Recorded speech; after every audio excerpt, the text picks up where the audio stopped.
So the question of the day is, when do you give up? When it's time. Okay, thank you for joining. Yeah. See you next week. Yeah. Well, as you guys know, I had a business that was negative cash flow for 13 months. You did not give up. I did not give up. It is now positive. It's not as best as I want it to be, but it is positive.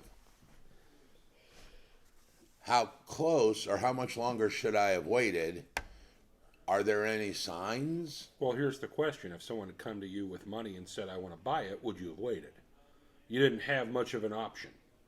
So that made it a Well, lot easier. that's not necessarily true. I did not actively market the property or the No. business for sale. So your option was buy out the lease or hang in there. Yeah. Well, that is a method of quitting. Yeah. I mean, I could have completely shut the business down. I could have sold the business, or I could have just continued to keep feeding the monster, Yes. which I did for 13 months. So the question is, what is the deadline? What are the signs of, hey, I'm done feeding the monster, the negative cash flow, and when do you give up? Because what's the old saying? Never give up. I would say it depends on the level of pain. It's situational. If you're at a low level of pain, then you can tolerate it. If you're at a high level of pain, You guys are making me sound like the bad guy. This was your topic. no, you're not bad. I saw somebody online. So if it's situational, there is no answer to this question. And Well, I think that may ultimately be the answer, that there is no correct answer. It's going with what's best for you at the time. Well, we were kiddingly talking about a failing career.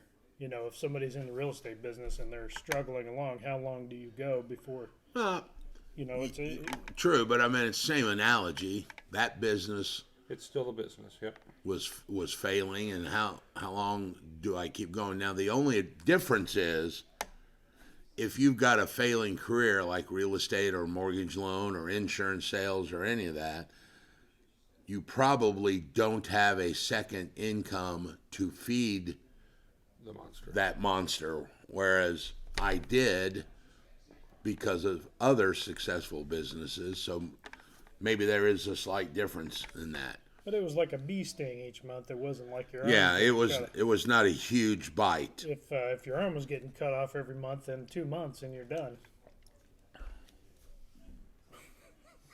Right. Unless you're the Black Knight. I've got Get back there, I'll chew your leg off. it's a flesh wound. No, it's not. Your bloody arm's off. So the answer really is when it's time. I mean, you have to figure So that out. then let's talk about it being a career. Because in my mind, that's going to be a lot shorter time frame than somebody that's got a positive cash flow over here that can feed a negative cash flow over here for a little while longer than potentially somebody that's making zero income because they're not selling anything. Well, and speaking from the power of positivity, like the three of us, we always try to be positive with people and help them figure out ways of not giving up. But at some point, does it become incumbent upon us to tell people that, if we've been around them You long should enough? quit. Yeah, I mean, is it incumbent upon people to say, look, you've tried this, we've tried this has happened, it's not working. Maybe you need to think about something else. Now, realistically, within the last 12 months, I have told one of Yeah. our agents that. I literally told him, I said, I understand what you're doing, and if I were you, I would probably do the same thing. Yeah, I think when we hire someone, I think an important step is gauging, we would all take more risk if we were younger with what we know now, right? When we were younger and didn't have the burdens of life on our shoulders, that's the time when you can go a year or two and get started in a business. So it is situational in other ways too, but also it's incumbent upon us to prepare them for the fact that, guess what, first year is going to be painful. You're going to work a lot and make a little bit, And if somebody is prepared to go 2 years of pain, they can make that choice up front. If somebody who's 55 and starting a career, how many years do they have? Can you waste a year? I'm not trying to hurt. It's toxic to think this way now, but I'm just saying. I wouldn't buy green bananas if I were you. I'm just making a point that when you're 24, you can waste a couple years. I wasted my whole 20s. A lost decade, so to speak. Fumbling around with different jobs and stuff. So I don't think there's a solid answer, but I think that you'll know when it's time to give up. And if you start to have to ask, it's probably close. But I think sometimes people won't ask. I think, again, to use us because we're here and we're talking, I think we run into issues with people that care enough about what we think that they would beat their head against the wall until they were dead just because they want to do what they think is right for us. And is there a point in which we see that happening that we need to help them do what's right for them? Well, as managers, that's what we are supposed to do is help them. And it doesn't make you the bad guy to do that. That's And right. it's going back to a conversation we've had before. That's what I told the young lady. Yeah. I said, as a friend, I would tell you it's probably time to quit. As your manager, I would love to see you keep going. But as a friend, I think it's time you probably realize. If you go a period of time and something isn't working, you either need to change. You need to change something, be it your activities, be it your approach, be it your career, be it something. That's ultimately the problem, at least in my brokerage. It's not that things take long. It's not that you can't make good money, and it's not that you couldn't make good money in a year. It's just that they don't want to do what is required to do. And that's, I guess, the question in my mind. It's not when you should quit. It's when do you realize I could wait forever. But if I'm never going to do the required activities, it's going to never happen. You're going to repeat the if somebody comes in and starts doing what I tell them to do day one, they will get paid within 90 days, guaranteed. But if I tell somebody for 3 years what to do and they never do it, it'll never come to fruition. So I guess that's part of the key is doing what you're doing. If it's time to give up, and I told you the story about when I was in physics, I was so afraid of physics class at Texas A&M, I spent every night doing homework because I was just so afraid of not passing the class. When I started real estate, I was so afraid of not feeding the children that I did stuff I didn't really want to do, but I knew I had to do it. So if they want to quit, they need to really look at, am I making 100 phone calls a day and I haven't closed anything? Then yeah, maybe this is not a career for me. But if I'm not closing anything in 90 days, but I'm not doing the right activities, it's never going. Yeah, either the change is a career change or an activity change. I don't see another option. And I think I like that phrase better than I like quitting. I don't think it's necessarily quitting. It's understanding that you need to move on to something different.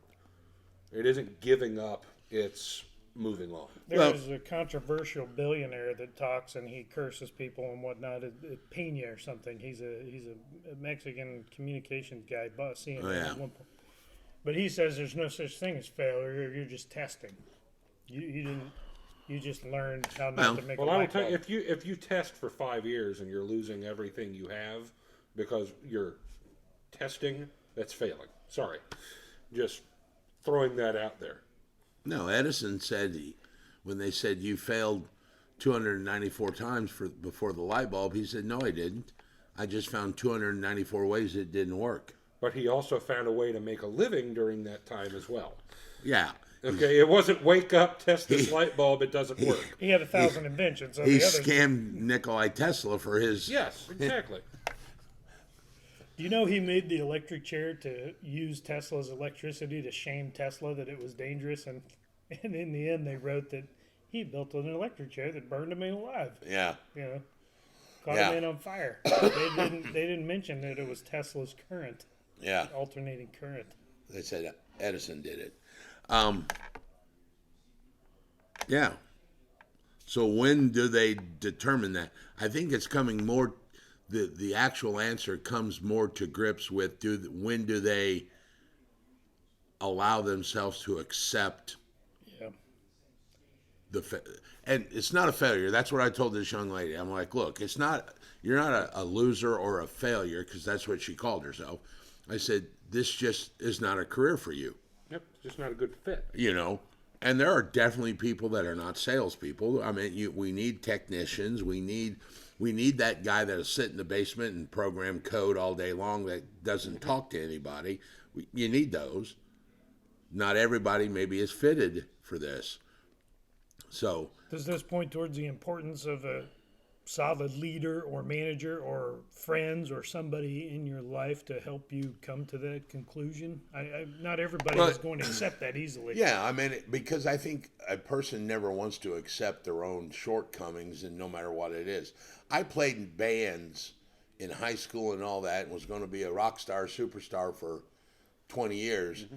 The day I finally realized I can't sing, I have not really missed it since then, because I realized my shortcoming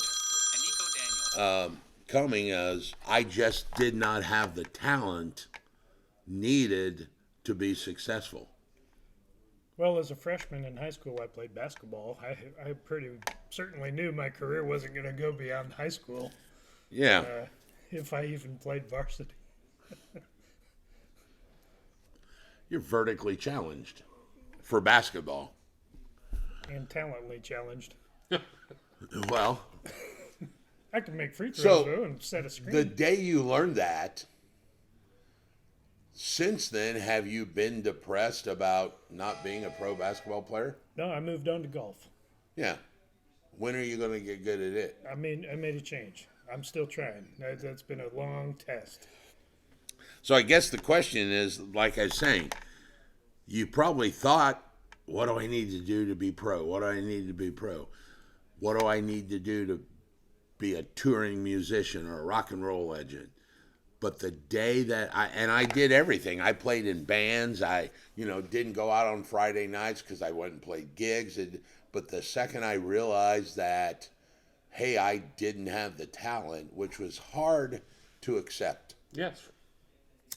Was the day that I actually got set free from that monkey on my back about being a musician, because it dawned on me after dealing with a lot of, well, you're very musically inclined. Yes.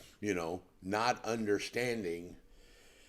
And then when I finally understood that I'm not a singer, I can play instruments, but I couldn't sing.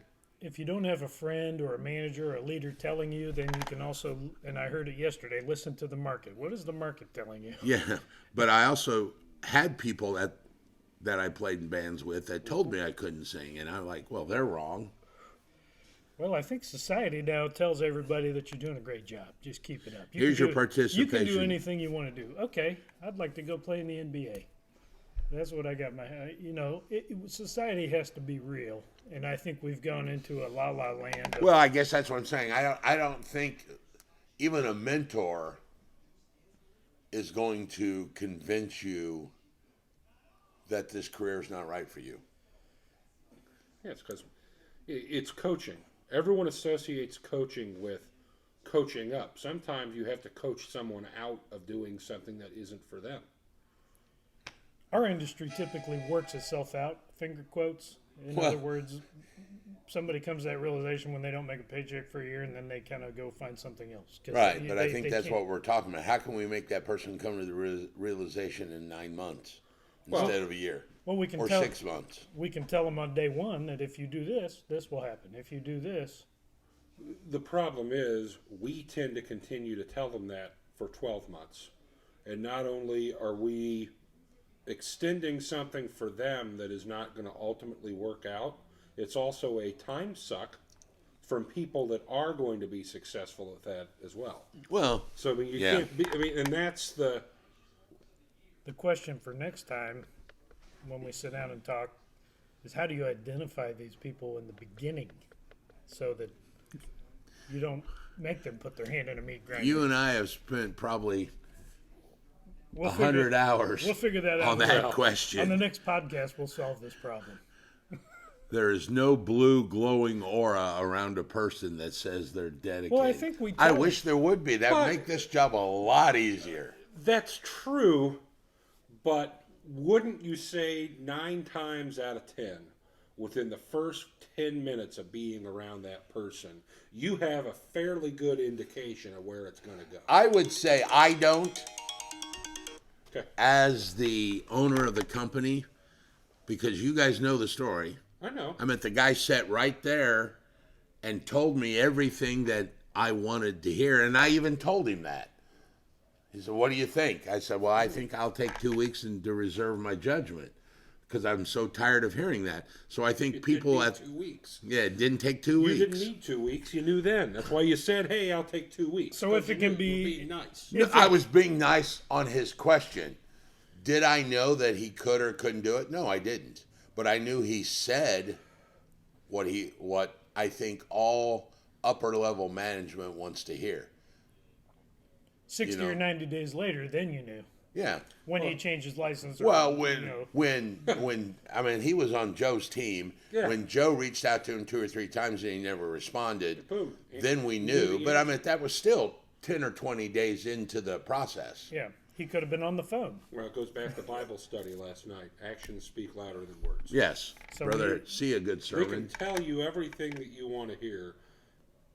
They're going to show you really quickly whether it's So gonna work then out. what you're saying is actually true. There is no way, there's no magic question I can ask this guy or girl and get a true response. Because that guy said everything perfect. If you'd have graded his answers on what needs to be done, he was 100%. The problem was there was a huge disconnect between what he's told me and what he actually so did. there's 100% of what he told you. How many times do you see someone that passes a test at the school and you immediately know, well, they got a 97%. They cheated. I mean, it's true. So, I mean, I know that I would say we never say that at Real no, University. we would never say a thing like that. We're allowed to cuss on this. I'm gonna pull a Collin here. I go back to George Carlin talking about being around people, and you talk with them, and instantly full of shit. I mean, there are a very large portion. I will not say everyone can you pick up on that, but I mean it can be readily apparent when they are just completely full. So if it's readily apparent, should we say we're not even hiring you? Do you want the answer for this, or do you want the answer for reality? I'll borrow something from the corporate world, and I think there's a lot of things I don't like about the corporate world, but they do a probationary period or a 90-day review. Maybe that is, if you tell in the beginning, listen, 90 days from now we're going to get together. You're telling me all these things you're going to do. Let's talk in 90 days, see if you did it. And if not, we're going to have to evaluate things or set up a plan of accountability. I don't know what the conversation goes after that, but perhaps. Well, and then it still comes back to the 1099 thing. How do you make someone accountable that you can't Make it count. make accountable? They either are or they aren't. I So I mean, think- they're already Well, that's probationary. that's the largest frustration that he's finding Yes. out now that I learned years ago in starting the brokerage. But I think It's that hard there to is, hold them accountable to do anything. but I think there is a way to do it. Is you just say, hey, we're still friends, but I'm moving your license out of my company. And I told this young lady this. I said, "This is nothing personal between you or I. I still like you. We can have a beer together, but I don't think this is the right career for you." I think we keep thinking that we can't do anything, and we keep thinking that they're independent and that they're just going to figure it out. But I think that the real truth is, if we are brave enough to take that action, that will. Well, That's the only thing we can do. That's the only thing we can. I mean, in the corporate world, they could have you work overtime. They could have you go to the mandatory training to learn how to push the button on the machine press. We don't have that. We used to put them on written counseling. You know? Yeah, we don't have that in this contract world. The only thing we've got two extremes. Either they're hired or they're not. I mean, I don't know how many times I have had, quote unquote, a mandatory training for my agents and half not show up. Well, you warned me in the beginning that you don't think it costs you anything to hire 1099 independent people, but the frustration level and the other aspects of it are immeasurable, and you were right about that. There's a difference between monetary cost and emotional and mental cost. Yeah. Well, time has a value. Well, it does. That's the other thing, because the 20 minutes that you spend talking to a person that is not going to be successful is 20 minutes that you wasted not answering a phone call on a producing agent that probably had a question, a legitimate question. Putting effort into someone that will excel. So I don't, as a manager in the 1099 world, there's a parallel question here: is how long do I keep an agent the second I don't believe?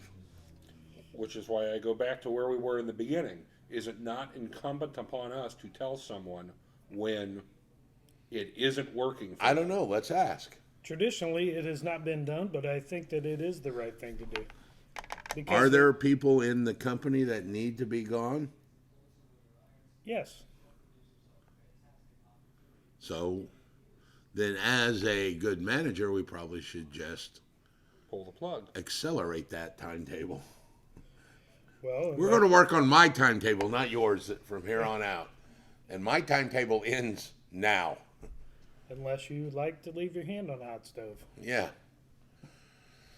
So that's the second good question, is how long as a manager does a manager manage or determine that this person's not beneficial? Well, in your case, the positive is the manager is also the owner, so there's no one that the manager is paying the piper towards. It's what the owner wants to do. It's what's the level. Corporately, if that manager is not handling things like that, and then I the know manager's in trouble. Collin has more of this benefit than I do. I almost said problem, but it's not a problem. It's more of a benefit. Tends to be a lot more patient than I would be. Is that the sign of a good manager or a badder manager? Well, I absorb the pain more than you absorb the pain as a result of that. Yeah. But I'm not saying, I think that's a good thing. I mean, you and I always talk about this. That one area where you and I are a lot different, I tend to be quicker to react to things. But that's where what you makes don't. you guys a good team.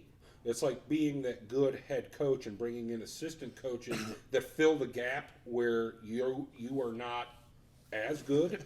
No, I'm just saying. No, he I'm is just much thinking more back. patient I'm always than telling you. Colin, you want me to talk to him? I'll talk to him. I mean, You used to idle at 99 miles an hour, and I was down here. Yeah. Now, I think actually we've come somewhere closer to each other. Yeah.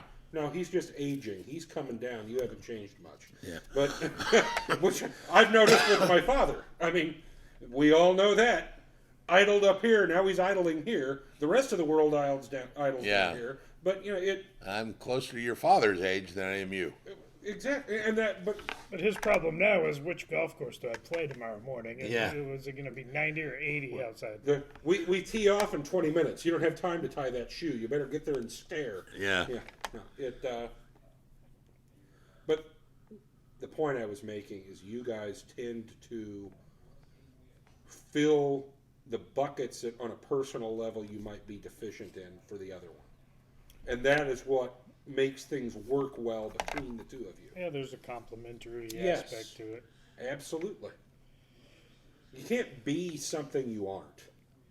Well, if somebody wants to know when it's time, they can just ask us. Yes. Yeah. So if you can't be something you aren't, that's a good, pretty statement. That's pretty much what we're talking about. Yeah. When do we determine they aren't?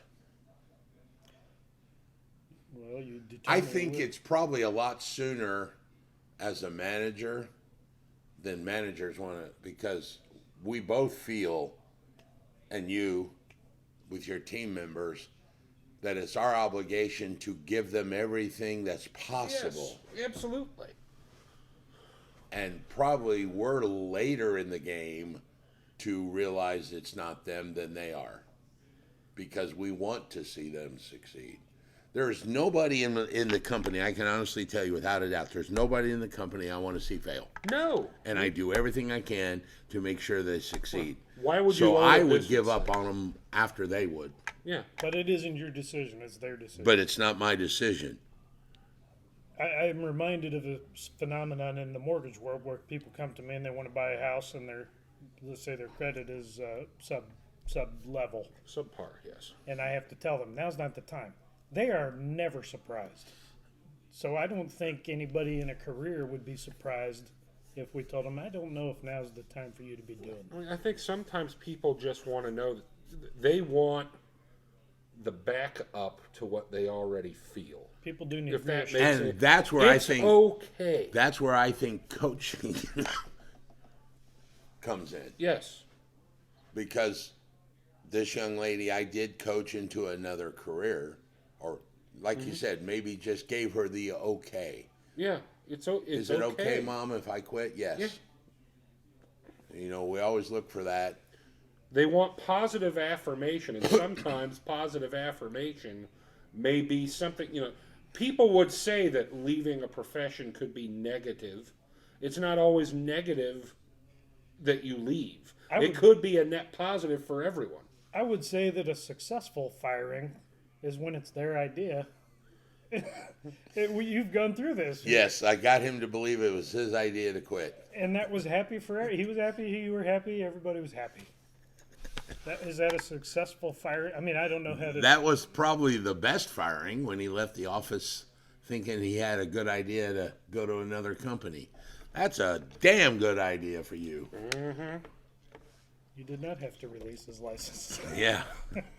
He chose to move it. Oh, well. Well, I think it's a lot harder question than you can initially pose when you say the question. It's not an easy answer. No. It's a combination of all of this, like you say, situational. Does that person have a spouse that's making a good income that can, so the spouse can afford to maybe spend 6 months without a paycheck, as opposed to a single parent Yep. that needs paid now? That decision plays into it. You know, if I did not have businesses with positive income, would I have went 13 months on a negative income? Probably not. Oh, there's no probably. I Yeah. know you wouldn't have, because I'd have been giving that bitch away a long time ago. yes, you're. Yeah. So it's not an easy question. And it never will be.